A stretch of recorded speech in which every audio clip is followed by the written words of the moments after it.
بسم اللہ الرحمن الرحیم۔ 9th کلاس بائیولوجی میں ہم نیا چیپٹر سٹارٹ کرنے والے ہیں جس کا نام ہے انزائمز، خامرے۔ چیپٹر نمبر 6 ہے، باب نمبر 6۔ اس چیپٹر میں ہمارا جو بیسک ٹاپک ہے وہ ہے انزائمز، یا اردو میں اس کو کہیں گے خامرے۔ یہاں ہم خامرے کی جو ہے وہ تعریف کے دیکھیں گے، اس کا انٹروڈکشن لیں گے، اس کی جو خصوصیات ہیں اس چیپٹر میں ان کے بارے میں دیکھیں گے، خامروں کا کام کرنے کا طریقہ کیا ہے اس کو دیکھیں گے، اور ان کی مخصوص کارکردگی پر جو ہے وہ ایک نظر ڈالیں گے، کیونکہ یہ خامرے جو ہے خاص قسم کے کیمیکلز پر جو ہے وہ اثر انداز ہوتے ہیں، اور کچھ خاص کیمیکلز ایسے ہوتے ہیں جن کی وجہ سے ان کے جو کارکردگی ہے اس پر بھی جو ہے اثر ہوتا ہے۔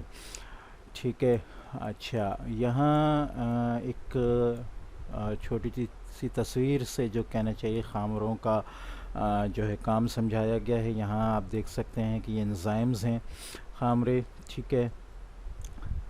یہ ایک کہنا چاہیے کہ اس کی تصویر بنائی گئی ہے، ایک رخ دیا گیا ہے، اس کے ساتھ جو ہے ایک سبسٹریٹ جو ہے جس کو ہم کہتے ہیں کہ جس کے ساتھ یہ کہنا چاہیے کہ کیمیکل ری ایکشن کو جو ہے آسان کرتے ہیں وہ آیا ہے۔ یہاں اس پر یہ کیمیکل ری ایکشن ہو گیا ہے اس سبسٹریٹ پر، ٹھیک ہے، جو کہ کلر چینج ہونے کی وجہ سے ظاہر ہو رہا ہے، اور اس کے بعد خامروں سے یہ سبسٹریٹ نکل گیا ہے اور خامرہ دوبارہ اپنی جو ہے اسٹیٹ پر آ گیا ہے، ٹھیک ہے۔ خامروں اور کہنا چاہیے ہارمونز کے سبق میں چیپٹر میں ہم نے تھوڑا سا اس کا اوور ویو بھی لیا تھا، جس میں ہم نے بتایا تھا خامرہ جو ہے انزائمز جو ہیں وہ صرف کیمیکل ری ایکشن میں مدد کرتے ہیں، اس میں شامل نہیں ہوتے۔ یہی وجہ ہے کہ خامرہ جو ہے انزائمز جو ہیں وہ دوبارہ ری یوز ہو سکتے ہیں، ٹھیک ہے۔ تو یہاں بھی یہی ہے کہ ایک سبسٹریٹ جو اس کے ساتھ آیا ہے اس پر اس نے کیمیکل ری ایکشن کو اس پر آسان بنایا ہے، اور اس پر کیمیکل ری ایکشن جب ہو گیا ہے تو وہ سبسٹریٹ اس سے الگ ہو کر نکل گیا ہے اور خامرہ اپنی اسٹیٹ پر واپس آ گیا ہے، ٹھیک ہے۔ اچھا اگر انٹروڈکشن میں ہم دیکھیں کہ خامروں کا اصل کام کیا ہوتا ہے، اس کو تھوڑا تفصیل سے دیکھیں تو اس کو سمجھنے کے لیے ہمیں پہلے یہ بات سمجھنی ہوگی کہ کوئی بھی زندہ جاندار ہے، کوئی جس کے اندر زندگی پائی جاتی ہے، تو اس کے اندر کچھ کیمیکل ری ایکشن ہو رہے ہوتے ہیں، کچھ کیمیائی تعاملات ہو رہے ہوتے ہیں، ٹھیک ہے۔ وہ کیمیائی تعاملات جو ہیں وہ کہلاتے ہیں میٹابولزم، یا میٹابولک ری ایکشنز کہلاتے ہیں، یا میٹابولک تعاملات کہلاتے ہیں، ٹھیک ہے۔ تو یہ میٹابولک تعاملات جو ہیں یہ دو قسم کے ہوتے ہیں، ایک ہوتے ہیں تعمیری اور ایک ہوتے ہیں تخریبی، ٹھیک ہے۔ تعمیری جو میٹابولک ری ایکشن ہوتے ہیں، میٹابولک تعاملات ہوتے ہیں، ان میں کیا ہوتا ہے کہ بڑے مولیکیولز جو ہیں، بڑے مولیکیولز بنتے ہیں چھوٹے مولیکیولز سے، ٹھیک ہے۔ اچھا اس کو ہم تھوڑا سا ایک مثال سے دیکھ لیں، ٹھیک ہے۔ یہ جو ہے یہاں ہم دیکھ سکتے ہیں کہ میٹابولزم اور کیٹابولزم جو ہے یہ دو قسم کے تعاملات ہیں۔ تعمیری تعاملات جو ہیں وہ انابولزم کہلاتے ہیں، ٹھیک ہے۔ اس میں جو چھوٹے مولیکیولز ہیں وہ مل کر ایک بڑا مولیکول بناتے ہیں، اور تخریبی تعاملات جو ہیں وہ کیٹابولزم کہلاتے ہیں یا کیٹابولک تعاملات کہلاتے ہیں۔ تو اس میں جو ہے بڑا مولیکول ٹوٹ کر کئی چھوٹے مولیکولز میں تقسیم ہوتا ہے۔ اگر ہم ان دونوں کی مثال لیں تو انابولزم کی بہترین مثال جو ہے وہ فوٹوسینتھسس ہے، جو کہ گرین پلانٹس کے اندر ہوتا ہے، ٹھیک ہے۔ کچھ ایلجی وغیرہ ہیں ان کے اندر بھی ہوتا ہے، جبکہ فوٹوسینتھسس ضیائی تالیف ہے، ٹھیک ہے۔ ضیائی تالیف یہاں میں نے یہ اردو میں لکھا نہیں ہے، لیکن یہ کہ انابولک ری ایکشن کی بہترین مثال ضیائی تالیف ہے، جبکہ کیٹابولک ری ایکشن کی بہترین مثال ریسپائریشن، نظام تنفس ہے، ٹھیک ہے۔ تو یہاں ہم دیکھ سکتے ہیں کہ یہاں دو چھوٹے مولیکول ہیں جو مل کر ایک بڑا مولیکول بنا رہے ہیں۔ یہ ایکویشن لکھی ہے، بیلنس نہیں ہے، صرف سمجھانے کے لیے لکھی ہے، ٹھیک ہے۔ تو یہاں کاربن ڈائی آکسائڈ کا ایٹم ہے، مولیکول ہے، اور ہائیڈروجن آکسائڈ کا پانی کا مولیکول ہے، ٹھیک ہے۔ یہ دونوں مل کر یہاں جو ہے گلوکوز بنا رہے ہیں، ٹھیک ہے۔ ریسپائریشن میں کیا ہوتا ہے کہ یہ ریسپائریشن میں جو گلوکوز کا مولیکول ہے وہ ٹوٹ کر جو ہے کاربن ڈائی آکسائڈ اور پانی میں H2O میں جو ہے وہ تبدیل ہوتا ہے۔ تو یہاں ہم دیکھ سکتے ہیں یہ انابولک ری ایکشن ہے، دو چھوٹے مولیکول جو ہیں وہ مل کر ایک بڑا مولیکول بنا رہے ہیں، ٹھیک ہے، اور رسپائریشن جو ہے وہ کیٹابولک ریئیکشن ہے، کیٹابولک تعامل ہے، جو بڑے مولیکول کو توڑ کر دو چھوٹے مولیکولز میں جو ہے وہ تقسیم کر رہا ہے، ٹھیک ہے۔ اچھا، یہ جو ہے یہ انگلش میں جو ہے وہ کنسٹرکٹیو ریئیکشن کہلاتا ہے، اور یہ جو ہے یہ ڈسٹرکٹیو ریئیکشن کہلاتا ہے، ٹھیک ہے۔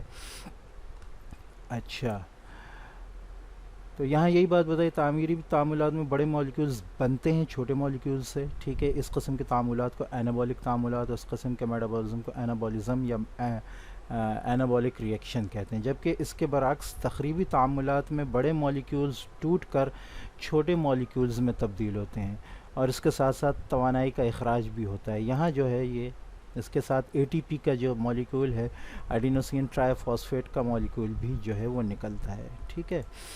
اچھا، یہ چھوٹے مالیکولز دوبارہ استعمال ہو جاتے ہیں یا پھر جسم سے خارج ہو جاتے ہیں، ٹھیک ہے۔ دوبارہ استعمال یہی طریقہ آپ دیکھ سکتے ہیں، CO2 پانی کے ساتھ مل کر دوبارہ بھی استعمال ہوتا ہے، یا پھر یہ کہ جسم سے خارج ہو جاتے ہیں۔ ان تعاملات کو کیٹابولک تعاملات یا میٹابولزم کے اس عمل کو کیٹابولزم کہتے ہیں۔ یعنی یوں سمجھیں کہ میٹابولزم کے دو قسمیں ہیں، ایک اینابولزم جو کہ تعمیری ہے، اور ایک کیٹابولزم جو کہ تخریبی ہے، ٹھیک ہے۔ اچھا، اب یہ بات یاد رکھنے کی ہے کہ یہ جتنے بھی اینابولزم اور کیٹابولزم جو ہو رہے ہوتے ہیں تعاملات جسم کے اندر، ان کو ایک خاص قسم کے درجہ حرارت اور دباؤ کی ضرورت ہوتی ہے جو بہت زیادہ ہوتا ہے، اور اس میں جو کہنا چاہیے ایک زندہ جسم کے اندر یہ درجہ حرارت یا دباؤ ہونا بہت مشکل ہوتا ہے، ٹھیک ہے، نہیں ہو سکتا۔ خلیے میں عام طور پر جو درجہ حرارت دباؤ موجود ہوتا ہے وہ کیمیائی تعاملات کے لیے ناکافی ہوتا ہے۔ مثلا انسانی جسم کا درجہ حرارت 37 ڈگری سینٹی گریڈ ہے، اور دباؤ جو ہے انہوں نے 80 سے 120 ملی میٹر جو ہے مرکری کے لحاظ سے بتایا ہے، ٹھیک ہے۔ یہ غالباً بلڈ پریشر ہے، ٹھیک ہے۔ یہ درجہ حرارت اور دباؤ پر کسی بھی کیمیائی تعامل کے لیے کافی ہے، یعنی یہ جو جتنے بھی ہمارے اندر جسم کے اندر کسی بھی جاندار کے جسم کے اندر جو کیمیائی تعاملات ہو رہے ہوتے ہیں، ان کو بہت زیادہ گرمی اور بہت زیادہ درجہ حرارت اور دباؤ کی ضرورت ہوتی ہے۔ وہ دباؤ ان جانداروں کے اندر ہوتا نہیں ہے، لیکن پھر یہ سارے کام کیسے ہو رہے ہوتے ہیں؟ اب سوال یہ پیدا ہوتا ہے کہ عوامل کو تبدیل کیے بغیر حیاتی تعاملات یا میٹابولک تعاملات کیسے وقوع پذیر ہوتے ہیں، ٹھیک ہے۔ اب جسم کو ہوتا کیا ہے کہ چونکہ وہ گرمی وہ چیز نہیں مل سکتی، تو اس چیز کو آسان بنانے کے لیے ایک فیسیلیٹیٹر یا ایک معاون کی ضرورت ہوتی ہے، ٹھیک ہے۔ تو وہ معاون جو اس تعامل میں کام کر رہا ہوتا ہے، اس ریئیکشن میں کام کر رہا ہوتا ہے، وہ خامرہ ہوتا ہے، ٹھیک ہے۔ یہ دو کیمیکلز ہیں جو آئے ہیں، ان کو جو ہے ان کو اس کام کو آسان بنایا ہے خامرے نے، جس نے آسانی سے ان دونوں کے اندر جو ہے وہ کیمیکل ریئیکشن کو آسان کر دیا ہے، ٹھیک ہے۔ تو یہ معاون جو ہے، یہ معاون حیاتیاتی تعاملات کو کم درجہ حرارت اور دباؤ پر وقوع پذیر ہونے میں مدد دیتے ہیں، ٹھیک ہے۔ یعنی اگر جو ہے آپ کو کسی کام کے لیے 100 ڈگری سینٹی گریڈ چاہیے، ٹھیک ہے، تو انزائمز جو ہیں یا خامرے جو ہیں وہ آپ کے جسم کے درجہ حرارت کے مطابق جو ہے اس کو کام کو آسان کر کے 37 ڈگری سینٹی گریڈ کے اندر بھی اس کام کو آسانی سے جو ہے وہ پورا کر دیں گے، ٹھیک ہے۔ تو آگے انہوں نے ایک بات کہی ہے کہ ایکٹیویشن انرجی، ٹھیک ہے۔ ایکٹیویشن انرجی سے مراد یہ ہے کہ ہر کام کو ہونے کے لیے ایک خاص انرجی کی ضرورت ہوتی ہے، ٹھیک ہے، ایک خاص انرجی کی ضرورت ہوتی ہے۔ جو ہم اگر مثال لے لیں تو ہم اگر اس کو کہیں کہ وہ 100 جیول ہے، ٹھیک ہے، تو انزائمز کا کام کیا ہوتا ہے کہ وہ آسانی سے اس کو لے کر آ جاتے ہیں، سپوز 40 جولز تک، ٹھیک ہے، یا 20 جولز تک، تو اس کام کو بہت کہنا چاہیے کہ وہ آسان کر دیتے ہیں، ٹھیک ہے۔ تو اب ان کو جو ہے یہ ایکٹیویشن انرجی جو ہے یہ کم سے کم انرجی، منیمم انرجی جو ہے کسی بھی کیمیکل ریئیکشن کو جو چاہیے ہوتی ہے کیمیکل ریئیکشن کو شروع کرنے کے لیے، وہ ایکٹیویشن انرجی کہلاتی ہے، ٹھیک ہے۔ واضح ہوگی کہ ہر کیمیائی تعامل کے وقع پذیر ہونے کے لیے توانائی کی کچھ کم سے کم مقدار درکار ہوتی ہے، اور یہ کم سے کم مقدار ایکٹیویشن انرجی کہلاتی ہے، ایکٹیویشن توانائی کہلاتی ہے۔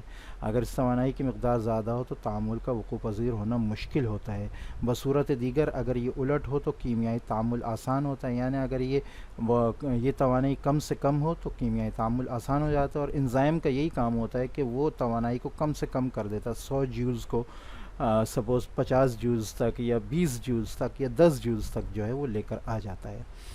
ٹھیک ہے، مثال یہاں ایک مثال دی ہے انہوں نے، مثال کے طور پر ایک گلوکوز کے مالیکول کو توڑنے کے لیے جو ایکٹیویشن توانائی درکار ہوتی ہے وہ ایڈینوسین ٹرائی فاسفیٹ کے 2 مالیکول سے حاصل ہوتی ہے۔ ٹھیک ہے، یہاں جو انرجی ہمارے ساتھ جو آ رہی ہے اے ٹی پی کی فارم میں، ایڈینوسین ٹرائی فاسفیٹ کے فارم میں، وہ توانائی کے طور پر استعمال ہوگی۔ تو یہ تھا تھوڑا سا انٹرویو انزائمز کا، خامروں کا۔ ٹھیک ہے، نیکسٹ کلاس میں ہم انشاءاللہ ان کے بارے میں مزید دیکھیں گے، ان کی تعریف وغیرہ دیکھیں گے، ان کا کام کرنے کا انداز دیکھیں گے۔